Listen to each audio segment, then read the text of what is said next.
தேவத்தோடு சற்று சிறியவனாக்கியே மகிமையினாலும் கனத்தினாலும் அவனை முடி சுற்றினேன். உடைய கரத்தின் கிளியின் மேல் நீர் அவனுக்கு ஆளுகை தந்து சகலத்தை அவனுக்கு பாதங்களுக்கு வைத்து பாருங்க. நம்மளுக்காக ஆண்டவரை எவ்வளோ சேராக இருப்பாருங்க. நம்ம நன்றியில் இருந்துமே நமக்கு இல்லை. மனுஷன் நினைக்கிறதுக்கு ஒரு ஏமாத்திரம் அவர் ஒன்றுமே கிடையாது. நம்ம ஒன்றுமே இல்லை. புல்லு போல் பூண்டு போல் உண்டு போகணும். ஆனாலும் அதுதான் செய்கிறார். தேவத்தோடு சற்று சிறியவனாக ஆக்கிறார். நம்மளை மகிமையினாலும் கனத்தினாலும் முடி சுற்றுறாரு.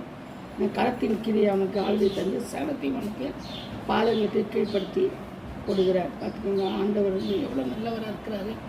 அது மட்டும் இல்லை, எங்கள் ஆண்டவராகிய கர்த்தாவே உங்களுடைய நாமம் பூமி எங்கும் எவ்வளோ மேன்மையுள்ளதாக இருக்கிறது. சரிங்களா? பூமி ஃபுல்லாக அவனுடைய நாமம் என்னது மேன்மையுள்ளதாக இருக்குது. சிறுமைப்பட்டவன் கர்த்தர் அடைக்கலமானவர், நெருக்கப்படுகிற காலங்களில் அவரே தஞ்சமானவர். கர்த்தர் தமிழ் வாசனங்களை ஆசிரியப்பாராக, பாதுகாப்பாராக, கஷ்டப்பட்டு காட்படுத்துவார். தேங்க்யூ.